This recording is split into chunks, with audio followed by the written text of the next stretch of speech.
Wow, guys, what a weekend for crypto Twitter. Some seriously bad and alarming news just came out in the crypto world, guys. I'm going to cover all of it in this episode. I'm also going to give y'all the top crypto news stories of the week, so you're definitely going to want to stay to the end of this video. Now, I want to start with the bad news, guys, and you guys know I call it like I say it. I give y'all the good news as I find it. I give you the bad news as I find it, but this news to me was particularly alarming, so let's go over to Twitter, guys, and I'm going to kind of give y'all an update on what's going on. So the CEO of Binance, CZ, Binance is the largest crypto exchange in the world.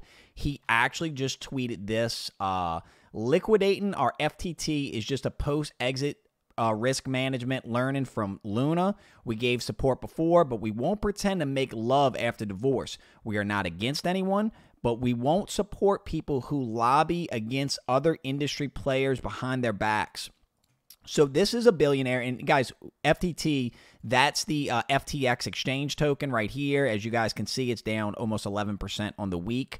And what he's talking about, what CZ is talking about, is Sam Bankman-Fried, another billionaire. So two of the most influential people in crypto beefing on Twitter. And what CZ is, I guess, alleging is that Sam Bankman-Fried, the CEO of FTX, a United States-based exchange, is lobbying for policy, I believe, that hurts DeFi. That's in this apparently angered CZ. So what he's saying is he's getting rid of all his FTT tokens, and apparently they hold a large sum of that.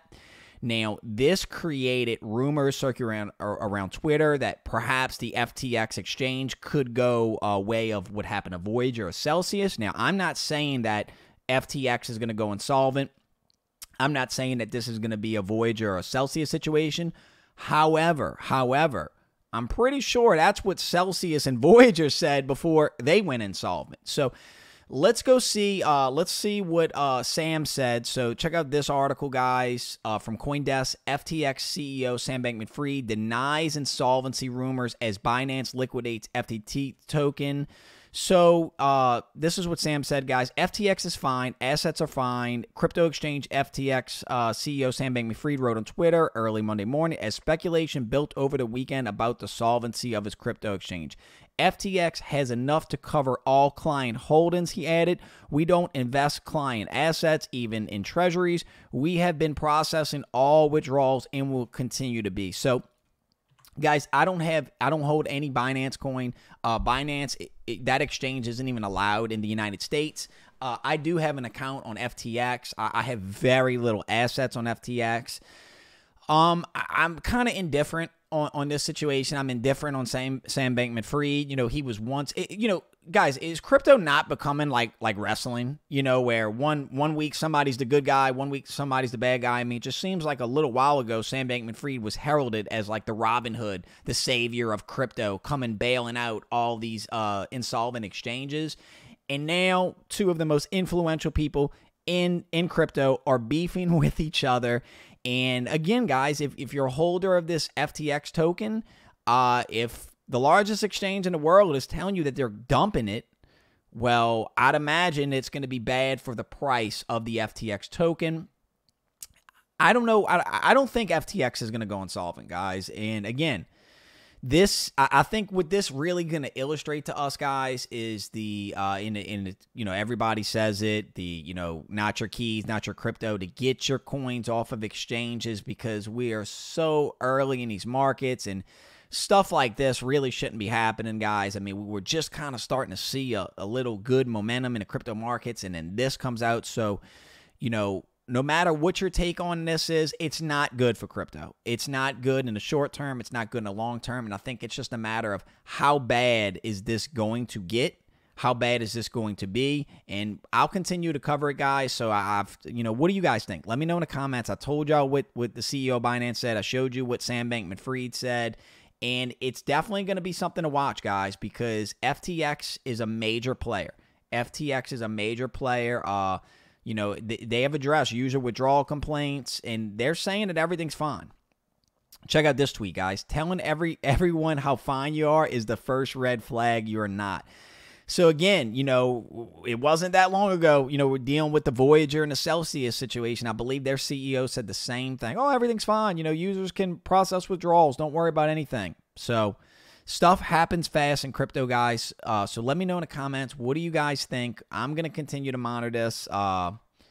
But check it out. Here's straight from CZ's Twitter. As part of Binance's exit from FTX equity last year, Binance received roughly $2.1 billion USD equivalent in cash. So they got the BUSD token and the FTT token. Due to recent revelations that have come to light, we've decided to liquidate any remaining FTT on our books. So this is going to be, bad for the FTT token. This is Sam Bankman-Fried and CZ. This is two of the most influential people in crypto, guys. So let me know, whose side are you on in this? The FTT token is currently sitting at $23. Me personally, guys, I have been in the past. I do not own the FTT token, but I am bullish. I do think as part of a diversified portfolio, having exchange tokens in a diversified portfolio would be a good thing, and the FTX token would be one of my top buys. So I'm gonna see how this plays out, guys, and if this token drops, I might throw 1,000 in it. Who knows, right? So anyway, guys, that's that story. Let me know what y'all think. Let's get to some other news. Check this out on Twitter, guys. Let me know what you think of this. This is just some geopolitical stuff. An economic update. I've seen this tweet. Average rate on a 30-year mortgage now 7.3, highest since 2000. Mortgage demand at a 25-year low. Wells Fargo mortgage business down 90%. Credit card debt hits $930 billion, higher than 2008. You guys remember what happened in 2008. American savings down 72% this year. We are in a recession. So a lot of doom and gloom out there, guys. A lot of, uncertainty in the markets, whether it's real estate, stocks, crypto. But again, guys, I see this as opportunity. I have faith that things are going to get better. I know I cover a lot of bad news on this channel, but I want to always be realistic with y'all. I'm constantly buying. I'm in the process right now of trying to buy real estate in Florida. I'm, always looking at real estate, and I think in the short term, things will get worse, but I do think there's light at the end of the tunnel, and I just have faith, guys. I have faith, and I think crypto is going to be a big part of that. And check out this story, guys. A little positive news for you. This is from Bitcoin.com. Bitcoin's top mining pool, Foundry USA's hash rate climbs 350% in 12 months. So even though we are seeing, the crypto markets tanking, we're seeing the price of Bitcoin come down from its all-time high. The light at the end of the tunnel is that the Bitcoin hash rate is continue to rise and is at all-time highs. So the hash rate is the amount of computing power that's securing the network. So what we have seen is that through the depreciation of the Bitcoin price, we're seeing the hash rate go to all-time highs. What we're seeing is Bitcoin is the most secure computing network in the history of mankind. So as an investor, just think of yourself. Think of yourself as a hedge fund or a multimillionaire and somebody that wants to have a diversified portfolio, and you're like, wow, this asset is down. This asset's at $20,000. It was at $70,000. So this is an extreme discount. But the hash rate, so the network is the most secure it's ever been. That's smart investors are going to see that as a buying opportunity. But again, that depends on what your risk tolerance is, and that really depends on what your conviction in Bitcoin is. Again, I have super high conviction. I believe that this technology is at its infancy, and that the future society, Bitcoin will have a gigantic role. Policymakers, they're working on infrastructure right now. A lot of pro-crypto legislation is being worked on currently, and there's just so much demand. There's just so much demand, worldwide demand for these assets. And let's continue, guys. I got more big news. Check this out. Yahoo Finance. BlockFi brings back crypto yield accounts to U.S. accredited investors. So, guys, I had an account on BlockFi. I was earning interest on my Bitcoin. I actually removed it from there when all the Celsius and Voyager stuff came out. So, BlockFi paid $100 million settlement to the SEC. And so it looks like Blockfi, I still use their credit card. So this is something to keep an eye on, guys. Oh, got some positive Polygon Matic news. I know a lot of you are Polygon Matic holders, so check this out.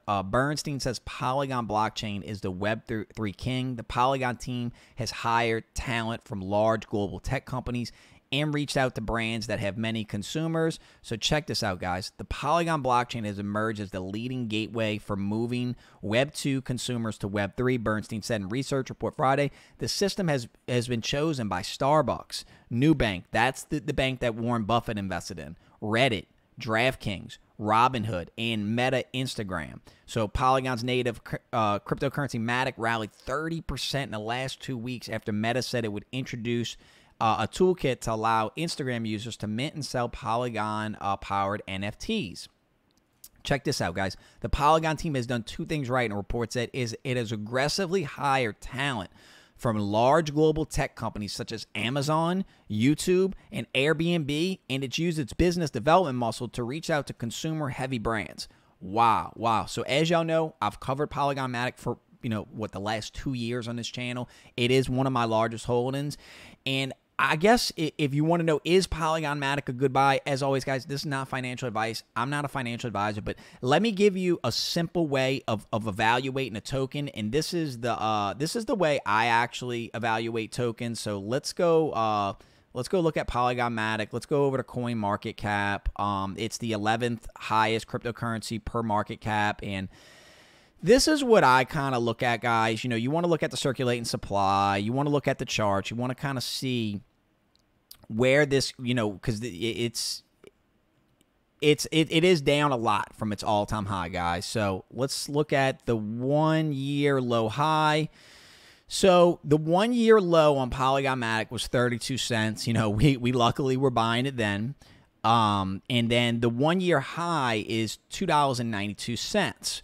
So what I like to look at is what is it at currently, $1.26. So you're still about 50% down from its all-time high. So just simple math, I think that's a good price point. But again, guys, make your own investment decisions. If Polygon Matic dips any, I'll probably add some, especially if it dips under $1. But I think even at $1.26 right now, again, if its all-time high is almost $3, you're getting a 50% discount on that token. Again, but that, do your own research. Do you have conviction in this token? Do you believe these partnerships? Do you believe that the ecosystem is going to continue to develop? A lot of ifs. So, again, but I'm super bullish on Polygon Matic, and it just seems like every day more and more good news is coming out on it. So, all right, guys, so let's go to the next story. So super good news. Check out this story, guys.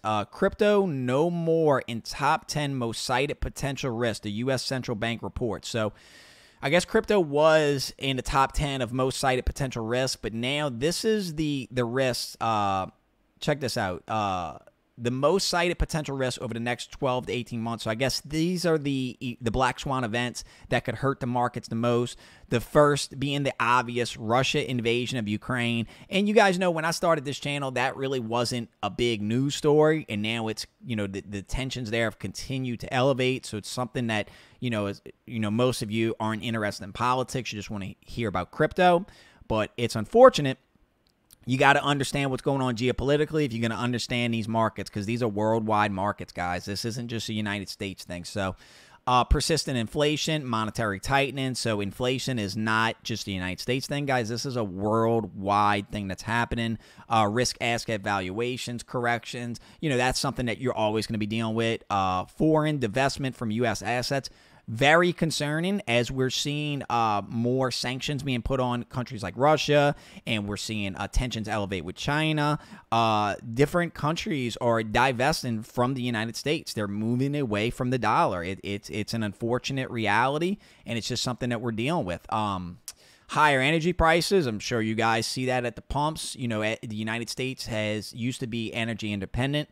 Unfortunate, due to policymakers, we are no longer energy independent, and we need to get back to that. Corporate credit stress, elevated inflation regime, cyber attacks. Cyber attacks is something that I think, unfortunately, guys, I think is going to move up on this list. I think cyber attacks are going to be a very, very big thing in the not so distant future, guys. So definitely something to keep an eye on. U.S.-China tensions, obviously, for obvious reasons. You guys know a lot of tension, two economic superpowers. China's having their own economic turmoil right now, so this will be something that we'll continue to monitor. C19 variants, well, if they would stop making them in labs, if they would stop, practicing this gain-of-function research, then we wouldn't have to worry about all of this. So this is, and look at the bottom, real estate correction. I think real estate correction should be a little higher on this list, but that's just me. All right, next story, guys. Bullish news. We talked about this the other day. Fidelity to offer zero-fee crypto trading to retail investors. Fidelity crypto is your opportunity to buy and sell Bitcoin, Ethereum in the Fidelity investment app. So I'm excited about this, guys, because I use Fidelity for my IRA. I use Fidelity for all my stock buys. I really don't use any other brokerages. I have maybe a WEBULL account, but, the main, most of my investments in stocks are all done through Fidelity. I really like their platform. It's not the most user-friendly or intuitive platform compared to some of the apps, the Robinhoods or the Weebulls, but I don't know. I like it. I don't even use their app. I do everything on a desktop computer. But so I will be buying crypto through Fidelity if and only if I have the ability to hold the keys, meaning that I have the ability to remove the coins from the Fidelity exchange, which I think they will do that. I think they will do that. So that's something we're going to monitor. And I want to show y'all this, guys. This is a little longer video. This was posted regarding what's going on in Lebanon and their Bitcoin bet. So it says Bitcoin coming to the rescue for many in Lebanon. So let's watch this, guys, because I think that this is very, very interesting, and it's something we want to watch because, again, guys, inflation and central banking systems, like, we're not the only ones suffering right now. Check out what's going on in Lebanon. After decades of war and bad spending decisions by the government, Lebanon's economy is in ruin. I'm speaking to people who've had their life savings wiped out. There are fuel shortages and power cuts, a local currency that's lost 95% of its value, and crucially, money trapped in the bank. People are literally robbing banks at gunpoint to demand access to their own cash. And because of this, a sort of shadow crypto economy has emerged. So we're talking about locals mining for Bitcoin, Dogecoin, and Litecoin to earn money because they can't find work. Others are getting paid in Bitcoin by finding freelance gigs on Reddit and then treating Bitcoin like their bank because they think it's the safest way to store their savings. I also spoke to multiple people who are arranging meetings in Telegram to swap the stablecoin Tether for actual U.S. dollars, which they then use to buy groceries. Overwhelmingly, what I keep hearing is that people are desperate for a connection to money that actually makes sense, and decentralized digital currencies that are outside the reach of bankers and politicians makes a whole lot more sense than the Lebanese lira right now. All right, so Mac, let's talk a little bit about some of those. So again, guys, so whether you're pro-crypto, anti-crypto, imagine being in Lebanon and their central banking systems fail and you can't even get money out of ATMs, and then the currency's devalued like 95%. They have no other choice but to go to crypto, but to mine Bitcoin for money, so it's the life raft, and all roads lead to Bitcoin, guys. This is why I cover this stuff on this channel. I'm not saying we're going to deal with hyperinflation in the United States, but you better hedge your bet. You better hedge your bet because, again, your federal government told you inflation was transitory. Does it look transitory to you? The Inflation Reduction Act, it passed. Has it done anything? No. So I don't have faith in policymakers, right or left. I don't have faith in central banks. I have faith in money that can't be manipulated. Money that is intrinsically sound through code. It's just math, guys. So, and even check this out. The author of Rich Dad Poor Dad is accumulating Bitcoin to survive the impending economic crash. So Robert Kiyosaki, who, guys, I don't believe Robert was a pro Bitcoin guy. So it's interesting to see him have this this pro crypto and he, guys, I would advise you to go read this article, but he is very, very high on crypto. And what Robert is saying that especially younger people investors are going to be more likely to go to crypto than to buy speculative real estate or stocks, because they feel, Bitcoin, and Bitcoin especially, is just a more sound investment, And I'm starting to think that too, guys. I'm starting to think that, if I had $1 million and, I had to choose between buying real estate right now or buying $1 million in Bitcoin, I'm probably picking, if I had to just choose one. Now, if I had $1 million, I'd probably put half in Bitcoin, half in real estate, or maybe 60-40, 60 real estate, 40% Bitcoin. But if I had to just choose one, and let's go on to the assumption that I have a house to live in, that I'm not homeless, right? Because if you're homeless, well, you'd use the $1 million to buy a house. Assume you have a house. Assume that you have to choose one or the other. I think I'm buying the Bitcoin, guys. As always, that's not financial advice. That's just the direction I think the world's going. And I think that in the next, Kathy Woods has told y'all, she's predicting Bitcoin be $1 million per coin by 2030. How wild would that be? But unfortunately, I don't think Kathy did a good job of explaining that if Bitcoin goes to $1 million per coin, essentially fiat currencies are going to not really be worth nearly as much. So in order for Bitcoin to appreciate, I believe fiat currencies would have to be debased even further, which appears to be the direction we're going. So it's not, don't worry about my opinion if you don't agree with that. That just is the direction that we seem to be going. All right, going to end y'all on a little positive note. Check out this article, guys. LG Electronics posts jobs openings for Web3 roles.